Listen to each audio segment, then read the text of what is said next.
우리 시간으로 오늘 밤 늦게 내일 새벽 1시에 이 바이든 미 대통령이 46대 미 합중국 대통령으로 취임하게 되는데 그 얘기부터 좀 얘기를 시작을 해보죠. 아무래도 허성우 이사장님이 이 바이든 시대를 이미 오래전에 예견하셨기 때문에 오늘 내일 새벽에 이 취임식은 당연히 보시겠죠, 허성우 이사장님?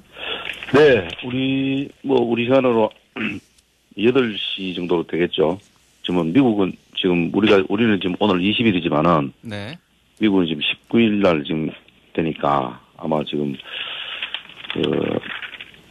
취임식 관련해서는 시차는 있지만은 네. 아마 저는 이제 아마 이런 CNN이나 이런 쪽을 통해서 아마 생중계를 직접 볼 수 있을 거로 봅니다. 예. 우리 시간으로는 이제 13시간, 14시간 차이가 나기 때문에 네네네. 새벽 1시쯤, 내일 새벽 1시쯤 이제 생중계를 보실 수 있을 것 같은데 네. 어떠세요? 바이든 시대가 되면서 이 한미일, 이 3국 간의 관계는 어떻게 좀 새로운 국면을 맞게 될까요?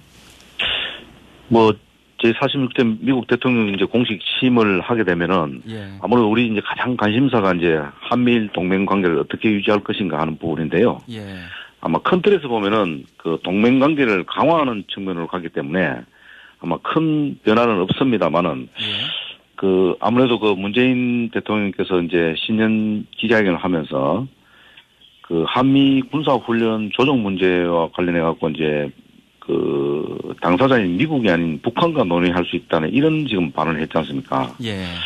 그렇기 때문에 미국 조야에서는 이 발언의 진위가 무엇인지 또 무엇을 앞으로 의미하면서 이것을 좀 끌고 이걸 주도할 것인지 부분에 대해서 굉장히 좀 고심을 하고 있다는 얘기가 많이 들었어요, 지금 최근에. 예.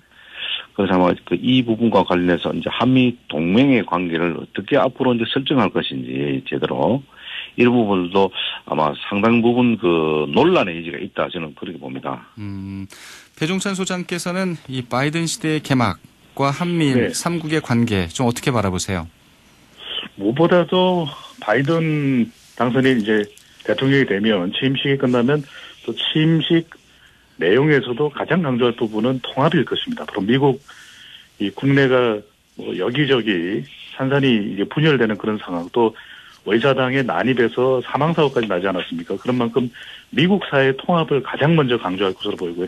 역대 유례가 없는 현직 대통령의 취임식 불참 이런 것도 미국 사회에 상당한 타격을 줄 수가 있겠습니다. 한미일과 보면 무엇보다도 동맹관계를 강조할 것이고 미중 충돌이 트럼프 시대만큼 격렬하게 벌어지지는 않겠지만 미국의 이익을 우선시하는 정책은 계속될 가능성이 상당히 높을 걸로 보이고요. 미중 충돌은 표면적으로는 완화될 겁니다. 그렇기 때문에 중국을 안보적인 측면에서 한미일 동맹을 더 강화하면서 통제하고 또 대응하는 이 외교 정책을 펼칠 가능성이 상당히 높은데 중요한 건 네. 이제 앞서 허 이사장님이 말씀하신 대로 이 바이든 시대의 북미 관계 결국 한반도 관계는 이 미국이 어떻게 북한에 대응하느냐 이것이 상당히 중요하지 않겠습니까? 어떤 태도인지가 그만큼 트럼프 시대보다는 한 발짝 더 나갈 수 있는 계기가 만들어질지가 가장 중요할 걸로 보입니다. 네, 이사장님께서는 일부에서 강창일 신임 주일대사 인터뷰를 네네. 했었거든요.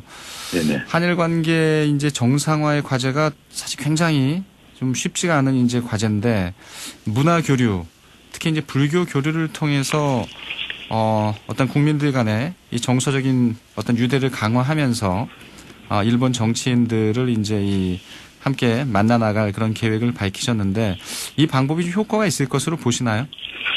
그렇죠. 아무래도 지금은 한일 관계가 지금 굉장히 경색되어 있는 관계이기 때문에 네. 무엇보다 이제 민간 외교를 통해서 한일 관계를 복원할 수 있는 채널을 확보한다는 것은 매우 중요한 것입니다. 특히 이제 특히 불교 교류를 통해서 일본 같은 경우는 거의 95% 국민들이 불교를 믿지 않습니까? 그렇죠. 대부분.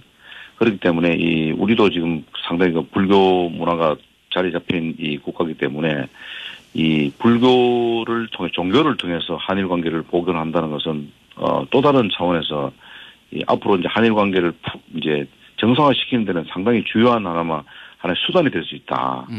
그런 측면에서는 굉장히 잘된 그런 하나의 선택이다 그렇게 볼 수 있습니다. 강창일 신임 주일대사의 인선이 잘 됐다 이렇게 보시는 거네요.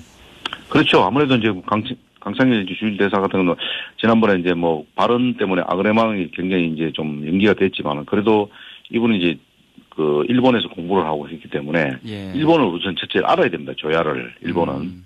일본이라는 것은 일본 정치라는 마쿠 정치이기 때문에 마쿠에서 이런 모든 한일 관계라든가 또 뭐 이런 미일 관계라든가 이런 것들이 마쿠에서 일어나기 때문에 그 마쿠의 어떤 문화적인 의미 이런 것들을 잘 아는 그 대사가 필요하다. 우리 입장에서 그런 게 필요하기 때문에 아마 그 인물로서는 가장 적절한 인물이 아니겠냐. 네. 저는 그렇게 봅니다. 예.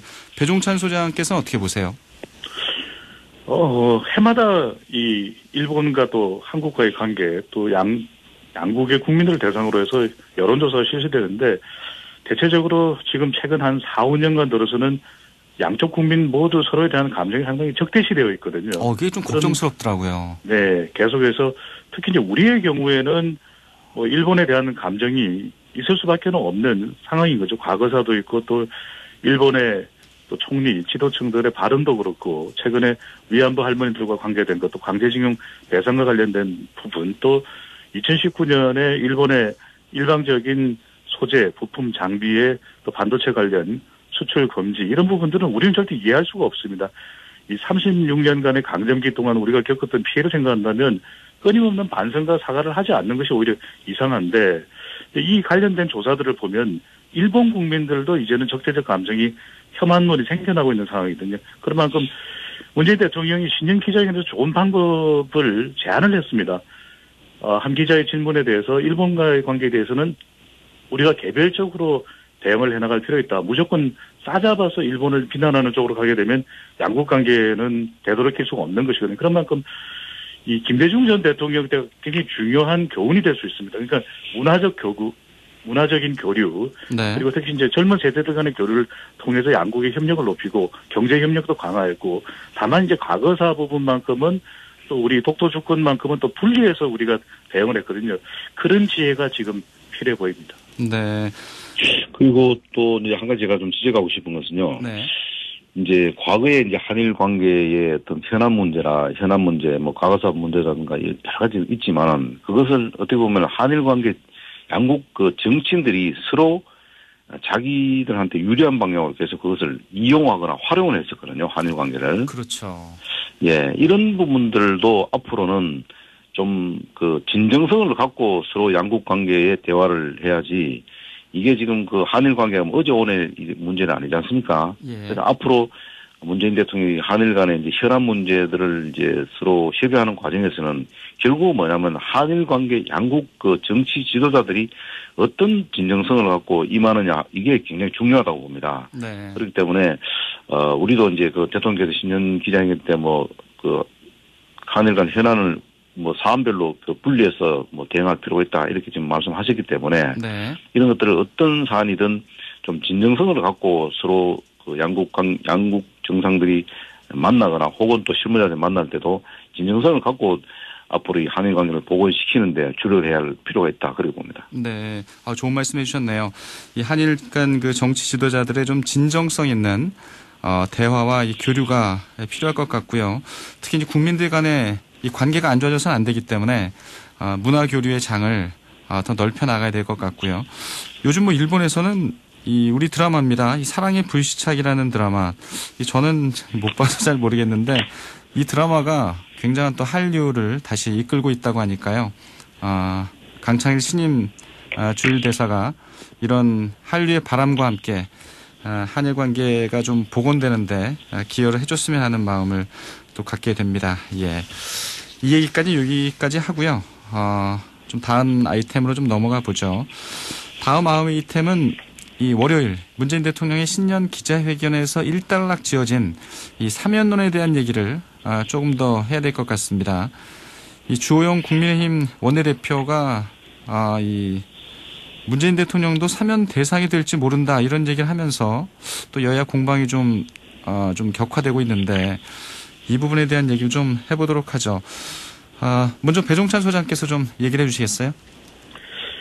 그래서 이런 발언 자체가 조영 원내대표가 문재인 대통령이 사명 대상 될지도 모른다. 이렇게 할 이유는 없는 것이거든요. 그만큼 사면 또 두 전직 대통령에 대해서 사면을 바라고 있는 국민의힘 쪽에서는 그 사면에 대한 이 요구를 또 건의를 지속적으로 뭐 정치적으로 계속 할 수밖에 없는 상황을 되는 건 하면 되는 것인데 사실 문재인 대통령도 뭐 대통령 임기가 끝나고 난 이후에 법적인 심판을 받을 수도 있고 사면론이 대상이 될지도 모른다라고 하는 것은 좀 지나친 것 같고요. 그렇게 되는 경우에 뭐 지지층들한테는 호소력이 있을지 모르겠지만 전체적인 우리 국민들에게는 결코 긍정적으로 들릴 수는 없거든요. 그런 네. 만큼 좀 지나쳤다라는 생각이 듭니다. 허성희 사장께서는 어떻게 보세요?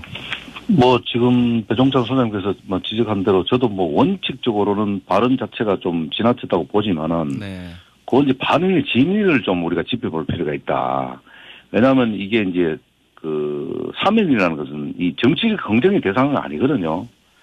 예를 들어 이낙연 그 대표께서 1월 1일 날 연합하고 인터뷰에 하면서 사면을 건의하겠다고 대통령께서 얘기했고 또 1월 5일 날 또 보면은 이게 이제 전직 대통령 사면 관련해서 또 리얼미터에서 여론조사에서 찬반했는데 거의 뭐 비슷한 그 결과가 나왔더라고요. 찬반하고 찬성과 반대가 비슷한 그 결과가 나왔는데 이런 것을 보면서 이게 이제 그 이낙연 그 대표가 통상적으로 그 당시에 발언 내용을 보면은 적절한 시기에 두 전직 대통령의 사면을 이제 문재인 대통령에게 건의하겠다 이렇게 했거든요. 이게 사면 문제는 대통령의 고유 권한이지만은 이게 이낙연 대표가 이런 발언을 할 때는 청와대와 뭔가 사전에 조율이 없으면 절대로 불가능한 얘기라고 저는 보고 있습니다. 그런 추측들이 많이 나왔었죠. 경험해 보면은 예, 맞습니다.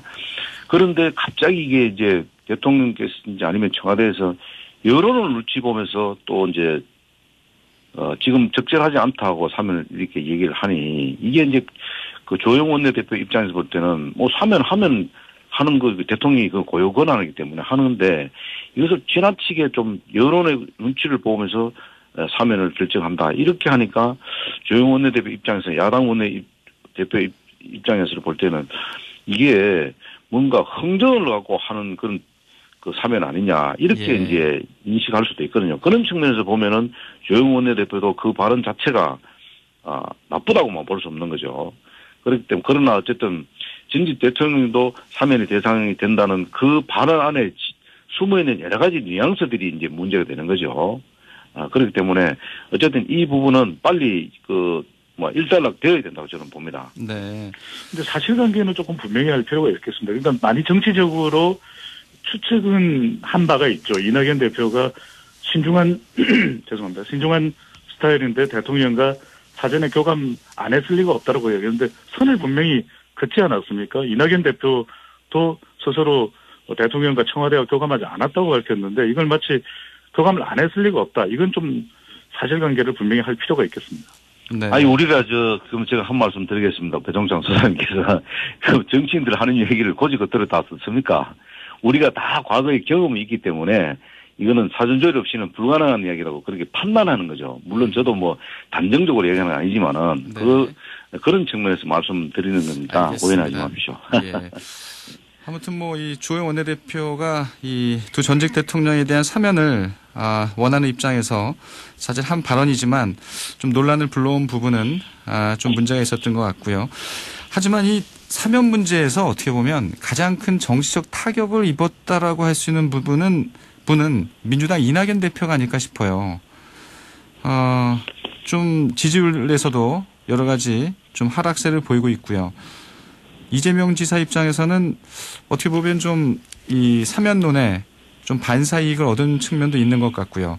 이 부분에 그래서 제가 이제 그 사전 조율이라는 표현을 썼던 이유가 뭐냐면은 이게 이제 형식적으로 보면은 이낙연 대표가 대통령한테 건의하고 대통령이 그걸 받아서 사면하고 이런 이제 아주 자연스럽게 절차상으로 이렇게 진행되면 괜찮은데 이낙연 대표가 건의를 했는데도 불구하고 대통령이 그럴 계획이 없다고 이야기하니까 결국은 이낙연 대표만 이상하게 돼버렸지 않았습니까? 예. 그러니까 더 이상 거기에 대해서는 이낙연 대표도 언급을 할 수 없는 거죠. 결국은 이낙연 대표가 결국은 이 총대를 메고 이 부분을 다 책임을 지고 그냥 안고 가는 거예요. 그런 측면에서 볼 때는 이낙연 대표 입장에서는 좀 억울한 측면이 있다고 좀 보는 거죠. 네.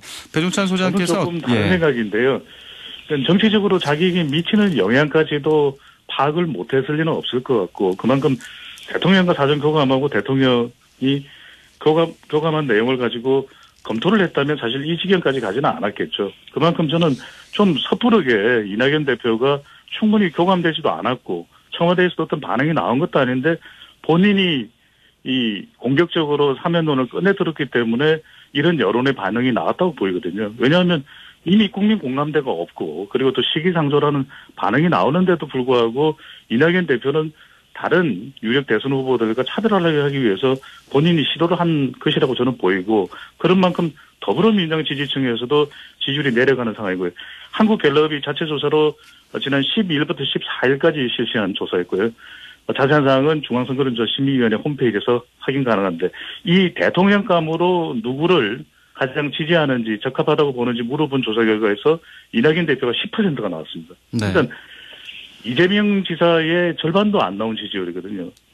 같은 조사 기관에서 올해 가장 높았을 때가 이 한국갤럽 조사에서 28%였는데 이 조사보다도 거의 절반 이하로 내려간 것은 그만큼 이 사면론이 이 역풍이 되는 상황이 연출됐는데 그렇다면 이걸 이 청와대가 대통령이 받아주지 않기 때문에 내가 억울하다. 대통령 때문에 지지율이 내려갔다. 이렇게 해석하려면 좀 지나쳐 보입니다. 알겠습니다. 다음 아이템은요. 역시 4월 서울시장 보궐선거 얘기를 좀 해야 될 것 같습니다. 주요 후보군이 어느 정도 이제 정해졌는데 마지막까지 출마를 저울질해야 했다고 할 수 있을까요? 좀 발언을 아꼈던 박영선 중소벤처기업부 장관 이제 개각과 함께 이 서울시장 출마를 하게 되는 것 같습니다. 이 부분 좀 허성위 사장께서 어떻게 보세요? 처음에는 지금 새로운 제3의 인물이 나오지 않겠나. 네. 이렇게 저도 예상을 했는데 그 인물 후보 중에 한 사람이 또 김동연 전 부총리지 않습니까? 예. 근데 이제 김동연 부총리가 이제 안 하게 출마하지 않겠다고 아예 딱 선을 그었지 않습니까? 최근에. 네. 그러다 보니까 이제 여권에서는 후보가 사실 크게 후보의 어떤 폭이 넓지 않아요. 그러다 보니까 박영선 장관이 출마할 수밖에 없는 상황이 아니냐 저는 그렇게 봅니다. 네, 박영선, 우상호 양자 대결로 치러지는 거죠, 배종찬 소장님? 그렇죠. 그렇게 될 가능성이 있는데 물론 이제 다른 후보도 참여 가능성은 열려 있습니다. 박주민 더불어민주당 의원도 완전하게 선을 긋지는 않았기 때문에 출마 가능성이 전혀 없다고 보기는 어렵지만 그래도 유력한 후보는 지금 경선에서 맞붙을 후보는 박영선 장관과 우상호 의원이라고 봐야 되는데 박영선 장관이 저는 뜸들이기를 한 분명한 이유가 있다고 보입니다. 그만큼 첫 번째로는 중소벤처기업부 장관으로서 최근에 이제 재난지원금 또 중대재해기업처벌법 등 중요한 또 현안들이 있었고 예. 중요한 것은 후보들이 출마할 때 지지율이 올라가는 컨벤션 효과가 있어야 되거든요. 그런데 무엇보다도 여권 후보들은 중요한 것이 대통령의 지지율입니다. 대통령의 지지율이 최근에 하락하는 국면에서 출마선을 할 경우에 그 효과는 반감될 수밖에 없거든요. 그런 만큼 최근 조사 결과를 보면 조금씩 그래도 대통령의 지지율이 약간이라도 올라가는 상황도 보이는데 이 상황에서 본인이 출마선을 하는 것이 더 낫다고 판단했을 수가 있을 것이고요. 앞서 이제 허 선생님도 말씀 주셨는데 김동연 전 부총리 거론되지 않았습니까? 그만큼 여권 내에서도 고민이 많았을 거예요. 왜? 반드시 대선을 앞두고 미니 대선이라고 불리는 서울시장 선거는 반드시 가져가야 되기 때문에 그런 만큼 이 박 장관으로서는 좀 교통정리되는 상황도 기대를 했던 것으로 보입니다. 좀 교통정리가 돼서 본인에게 더 이 조명될 때 후보로서 또 집중될 때 출마 선언을 선택한 것으로 보입니다. 네, 결국 박영선 장관을 위한 이 원포인트 개각이 되는 것 같고요. 야권은 역시 이제 후보 단일화 문제가 가장 큰 화두인데 어제 느닷없이 안철수 국민의당 대표가 이제 기자회견을 했어요. 근데 이 부분에 대해서 김종인 비대위원장은 또 일축을 했고 허성우 시장께서 좀 설명을 좀 해주셔야 될 것 같은데요. 이게 이제 예비 경선 이게 이제 견해 차이가 좀 있는 것 같아요. 안철수 후보 같은 경우는 네. 경선을 하는 것의 원칙이지만은 예비 경선부터 참여시켜달라. 근데 이제 국민의힘 쪽 볼 때는 아직까지 우리 예선에서 우리 후보가 정해지지 않는데 예비 경선에서 같이 묶어서 한꺼번에 경선하는 것은 그거는 원치 않는다. 이런 측면이기 때문에 어떻게 보면은 안철수 그 후보가 자기에게 유리한 방향으로 자꾸 이거를 끌고 가려고 하는 그런 좀 모습이 있는 거예요. 왜냐하면은 어차피 야권 단일화 경선은 국민의힘 후보가 정해진 상태에서 국민의당, 국민의힘 양 후보가 원샷 경선을 한다든가 이렇게 진행돼야지. 예. 예비 경선 때부터 무소속과 또 안철수 대표를 포함한 모든 후보를 한꺼번에 예비 경선에 참여해서 본선까지 갈 수 있도록 이런 경선 방식을 지금 안철수 대표는 요구를 했기 때문에 그거는 국민의힘에서 받아들이기 곤란하지 않냐. 왜냐하면 지금 경선 룰이 정해졌고 경선을 지금 하기 위해서 지금 여러 가지 사안들을 진행하고 있는데 느닷없이 나도 끼어달라. 이 말이 안 되거든요. 제가 볼 때는. 그래서 네. 안철수 그 후보가 자꾸 이 자기 중심으로 단일화를 지금 하려고 하는 이런 모습들이 결코 바람직하지 않다. 물론 근본적으로 보면은 상당히 진일보된 그 상황입니다. 안철수 지금 후보가 지금 여러 가지 그 요구하는 사항들이 보면은 그러나 네. 결과적으로 뜯어보면은 안철수 후보 중심으로 단일화를 요구하고 있기 때문에 이거는 지금 국민의힘 입장에서 볼 때는 정말로 자칫하면 불임 정당으로 갈 수 있기 때문에 이거는 좀 원칙에 맞지 않다. 그러니까 저도 그렇게 제1야당으로서는 사실 안철수 대표의 또 요구가 상당히 좀 곤혹스러울 수밖에 없겠다는 생각을 해보고요. 사실 이 부산시장 선거 얘기도 좀 해야 될 텐데 서울시장이 워낙 좀 뜨거운 관심사이기 때문에 저희가 계속 서울시장 이 여야 경선 얘기를 좀 나누고 있습니다. 다음 주에는 꼭 이 부산시장 후보들에 대한 얘기를 좀 나눠보도록 하겠습니다. 두 분 말씀 오늘 여기까지 듣죠. 고맙습니다. 감사합니다. 감사합니다. 여론의 중심 배종찬 인사이트K 연구소장, 허성우 국가디자인연구소 이사장 두 분과 함께했습니다.